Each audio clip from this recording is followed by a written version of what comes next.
Under the gray skies of a divided Europe, where Cold War tensions shaped not just diplomacy but every inch of military doctrine, Romania was facing a dilemma that few outsiders truly understood. It wasn't just about choosing sides between East and West. It was about surviving in a world dominated by two superpowers while trying to build something of its own. And in the realm of aviation, that desire for sovereignty became metal and jet fuel in the form of a single aircraft, the IAR 99. Subscribe for more untold stories behind the world's most iconic aircraft.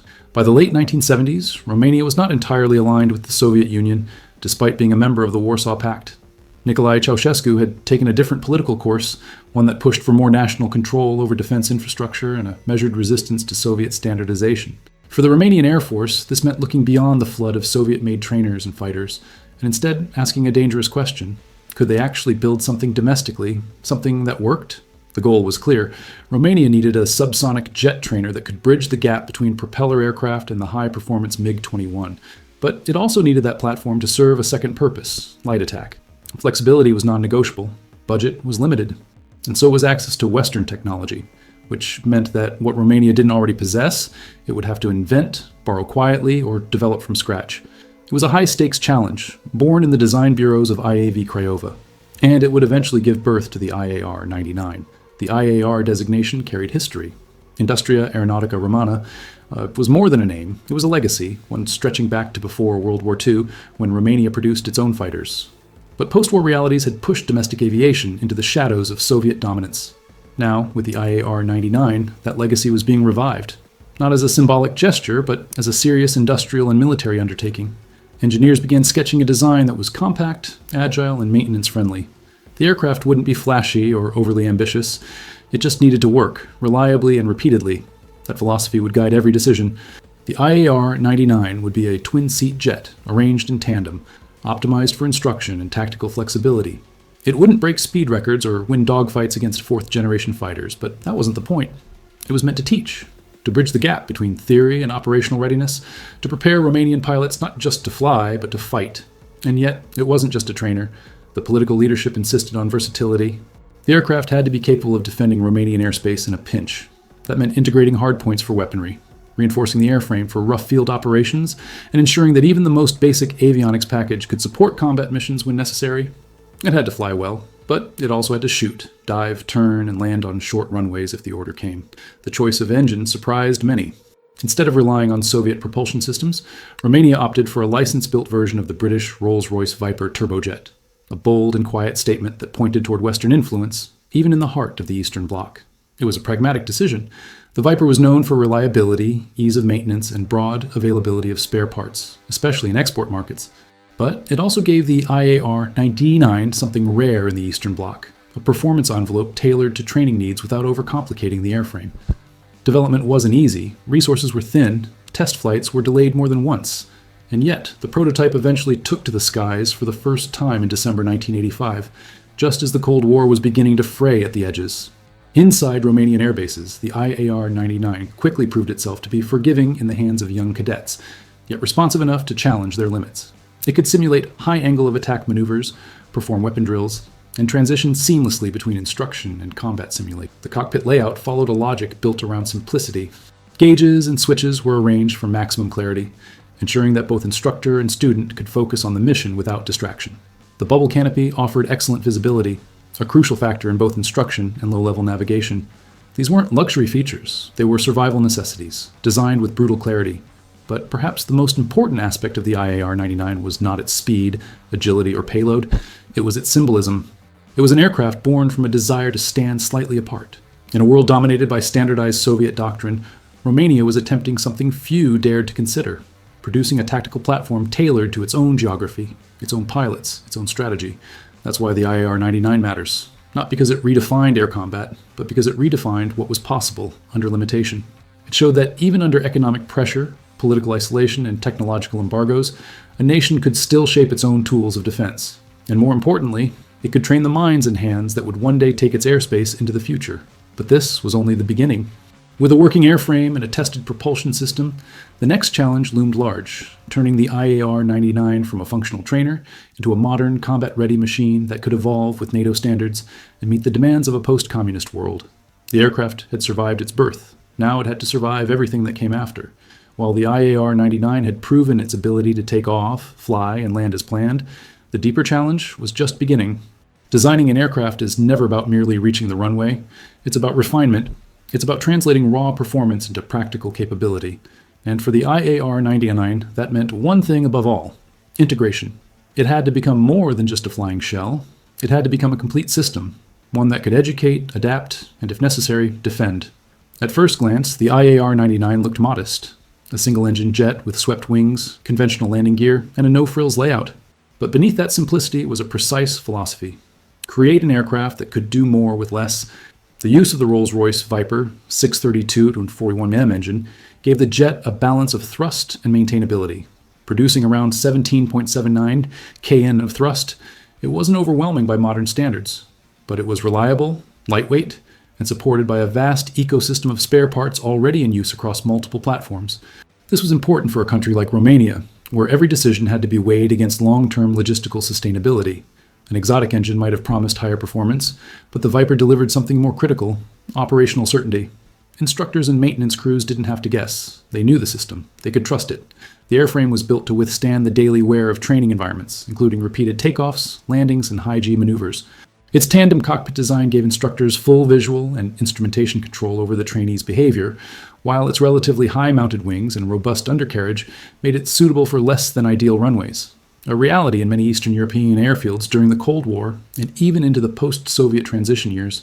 One of the standout elements of the IAR-99 was its adaptability for weapons training. The aircraft featured 5 external hardpoints, 2 under each wing and 1 on the fuselage centerline, allowing it to carry a range of armaments, including unguided rocket pods, 250 kilo bombs, and even short-range air-to-air missiles like the R-60 in later variants. This was no accident. From the beginning, Romanian planners wanted the IAR-99 to serve double duty: instruction and combat readiness. In training missions, the aircraft could simulate combat loadouts without exceeding its weight limits, giving student pilots a feel for real-world flight dynamics. In operational scenarios, those same hardpoints gave the IAR-99 enough bite to perform close air support or defensive operations in emergencies. While no one expected it to outperform a MiG-21 or a fourth-generation NATO fighter, it was designed to be in the fight, if only for a brief tactical moment. The avionics of the original IAR-99 were basic by Western standards. Analog gauges, standard radios, and limited navigation aids kept the cockpit familiar but unremarkable. However, that changed dramatically with the development of the IAR-99 Schoim, the Falcon variant. Introduced as part of a modernization program during the early 2000s, the Schoim version featured major upgrades in avionics, flight systems, and weapons integration. One of the most critical updates was the inclusion of a head-up display, HUD, along with a digital mission computer and GPS or INS navigation. These systems allowed the aircraft to more accurately simulate the cockpit environment of NATO-aligned fighters, especially the F-16s that Romania would later integrate into its fleet. In short, it wasn't just about keeping the aircraft relevant, it was about preparing pilots for the cockpit they'd soon inhabit. The communication suite was also upgraded, incorporating secure VHF, USF radios, and data links compatible with NATO standards. This meant that IAR-99s operating in joint exercises or airspace coordination roles could speak the same language as Allied aircraft, a non-trivial capability in a post-Cold War environment where coalition operations had become the norm. Curiously, the modernization effort didn't stop at electronics. Structural reinforcements were also applied to allow for a wider range of munitions and training profile. The aircraft's internal layout was reconfigured in several areas to make room for new power distribution systems, additional avionics cooling, and even modularity options for future integration. In this sense, the IAR-99 Schoim wasn't just a facelift, it was a blueprint for adaptability. From a flight performance perspective, the IAR-99 maintained a top speed of approximately 865 km/h and a service ceiling of 12,500 meters. While not supersonic, these specifications were intentionally tuned to mimic the flight envelope of common combat aircraft without introducing unnecessary complexity. The aircraft's climb rate and turn radius were more than sufficient to simulate evasive maneuvers and weapons employment scenarios, making it a highly functional tool for tactical rehearsal. Fuel efficiency and endurance were also taken into consideration. With a total internal fuel capacity of around 2,400 liters and the ability to carry external tanks, the IAR-99 could conduct extended training flights without requiring constant refueling, a critical factor for budget-conscious air forces. But perhaps one of the most impressive aspects of the IAR-99 was how it was maintained. Ground crews repeatedly noted the aircraft's ease of access, modular system design, and tolerance for field repairs. Unlike some Western trainers that required extensive hangar time between missions, the IAR-99 could be turned around quickly. Components were accessible. Diagnostics were simple. It was, in the words of one Romanian technician, an aircraft built by people who knew what a rainy Tuesday on the flight line looked like. And yet, for all its capabilities, the IAR-99 was not without limitations. Its lack of radar in early variants restricted its ability to fully replicate the targeting systems of frontline fighters. Its payload was modest compared to larger light attack platforms, and its analog systems, even in the Shoim variant, could only be upgraded so far before structural redesigns would become necessary. But these limitations weren't flaws, they were trade-offs, and they were made deliberately. The result was a jet that struck a rare balance, light enough to be affordable, robust enough to be credible, and versatile enough to remain relevant decades after its first flight. It was never designed to win air superiority. It was designed to produce pilots who could. Subscribe for more untold stories behind the world's most iconic aircraft. But producing pilots wasn't the endgame.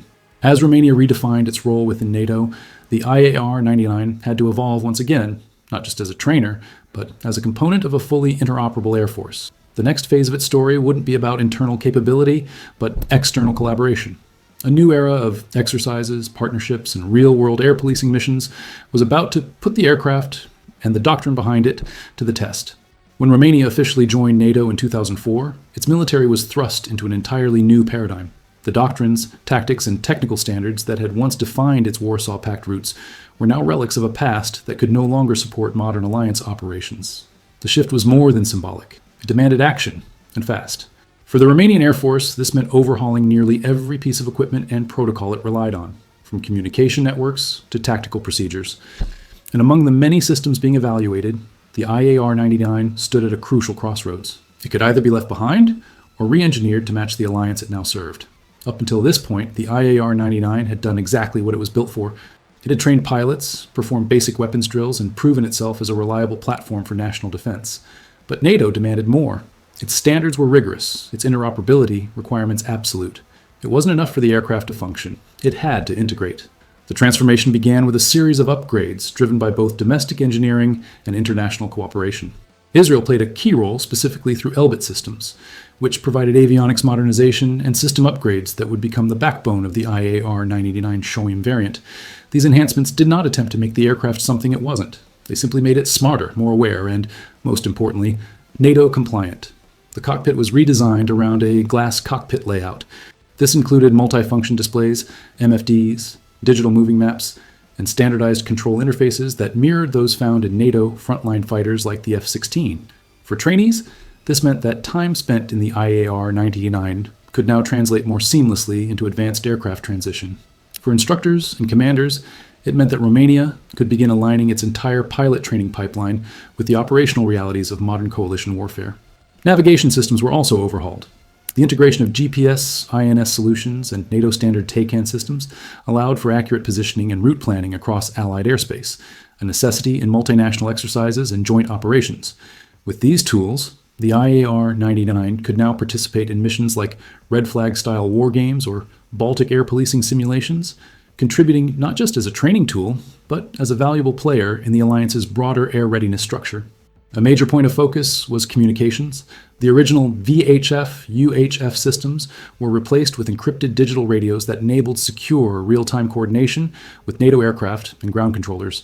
In the heat of even simulated battle, this meant faster information exchange, coordinated movement, and integrated threat response. All skills that Romania's future fighter pilots would need to master long before ever touching an F-16 throttle.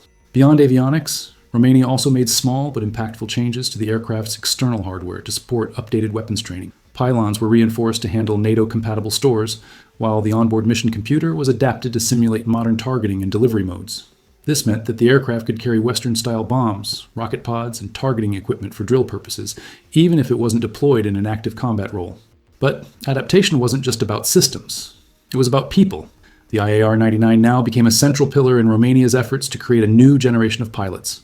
Pilots who would think, train, and fight like their NATO counterparts. To that end, the aircraft was integrated into multi-stage training syllabi designed around Western models. Trainees would begin with basic flight on propeller-driven aircraft, progress to jet operations with the IAR-99, and then transition to fast jets, such as the MiG-21 Lancer, or more recently, the F-16 MLU, acquired from Portugal and Norway. This created a fluid, cohesive training architecture that wasn't just about flying, it was about mindset, situational awareness, tactical communication, precision maneuvering, and joint mission planning were all introduced at the IAR 99 stage. That made the aircraft more than just a platform. It became an instructor in its own right, a transitional tool between legacy systems and the digital battlespace of tomorrow. Operationally, the IAR 99 also began participating in live-fire exercises and joint training operations. While still fundamentally a trainer, it now had the capacity to carry out light strike roles in counterinsurgency simulations or national defense drills. It wasn't flashy, but it didn't need to be. Its job was to provide live scenario exposure for crews and to test coordination between Romanian air units and NATO counterparts, particularly in operations where fifth-generation fighters would be overkill or unavailable. One particularly illustrative use case was in border security simulations. The IAR 99 could be rapidly deployed to patrol areas of interest, perform visual identification of low-speed aerial intruders, and simulate interception protocols. In these missions, its endurance, fuel economy, and low operating costs were major advantages. It was also used in aggressor roles during training, simulating enemy tactics for defensive squadrons to respond to, a role that both challenged and sharpened Romania's evolving air defense doctrine. There were, however, logistical constraints. Romania did not produce the Rolls-Royce Viper engine locally after its original license ran out, meaning spare parts had to be sourced externally, a process that grew more difficult as the engine fell out of favor with other users. The solution came in the form of a stockpiling program, careful engine usage monitoring, and considerations for future replacement or re-engineering, though, as of now, no definitive transition has been executed. At the strategic level, the IAR 99's upgrades reinforced Romania's credibility as a serious NATO partner. In an alliance where air power interoperability is essential, the ability to train pilots to common standards domestically on national infrastructure represents both a cost-effective and politically advantageous strategy. It signals capability, it signals independence, and it signals that Romania is not merely participating, it is investing. Still, beneath all the upgrades and protocol rewrites, the IAR 99 remains unmistakably Romanian. It was designed by Romanian engineers, built in Romanian factories, maintained by Romanian hands.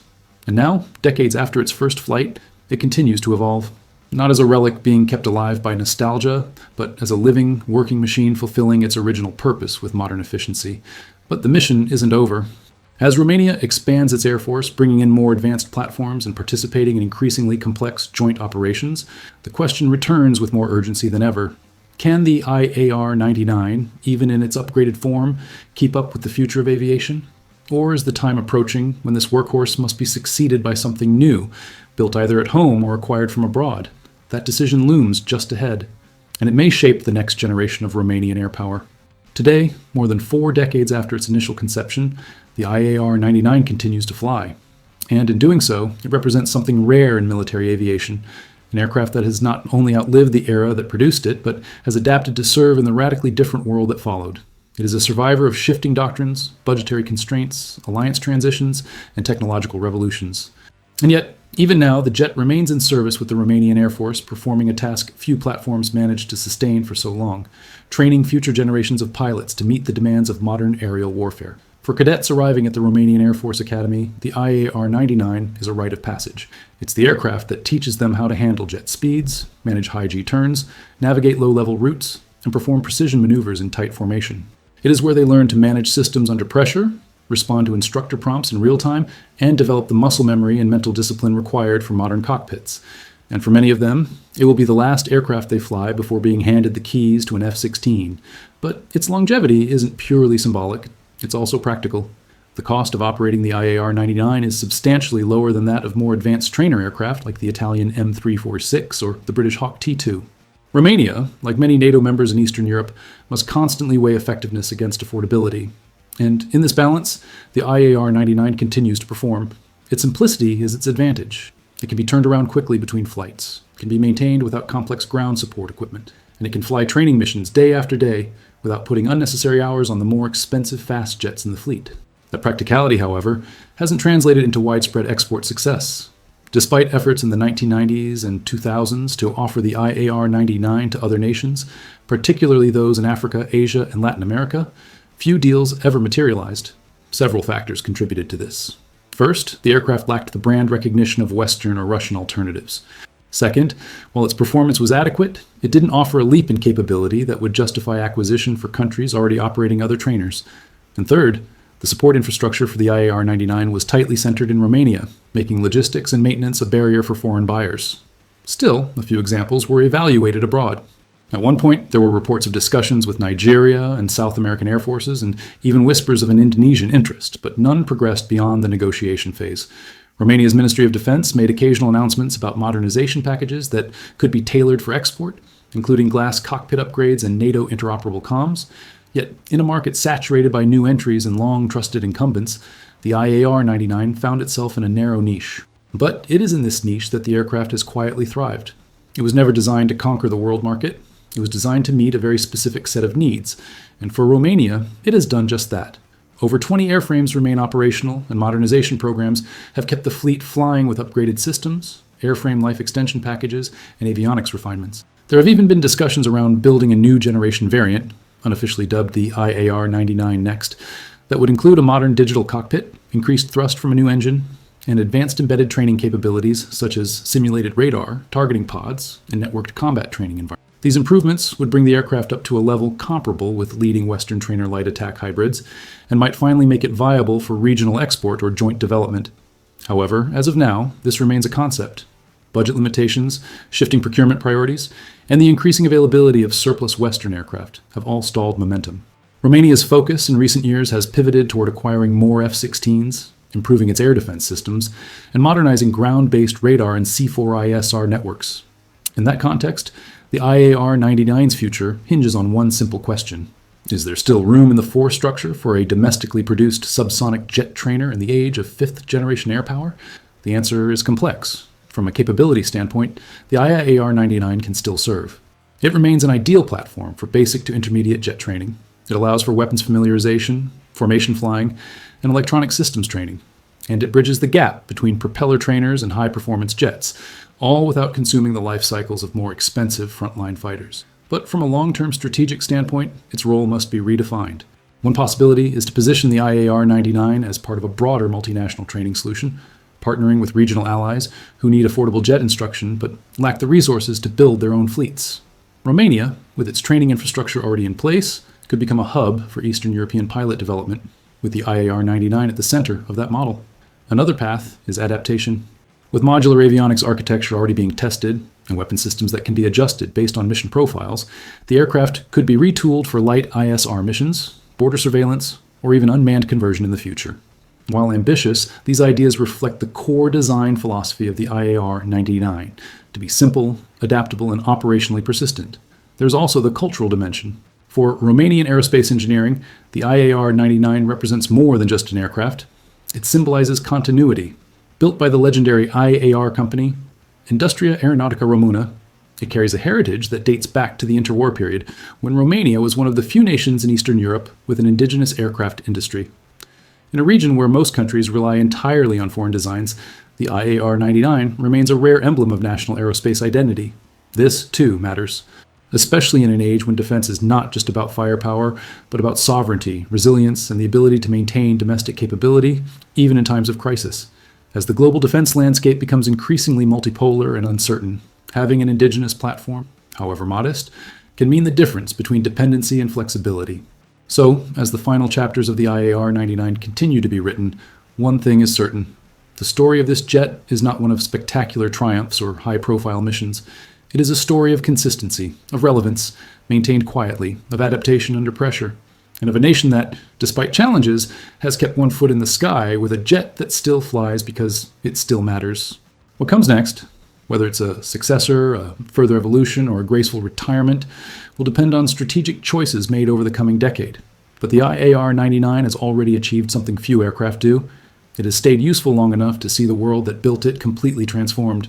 And somehow, it still fits in.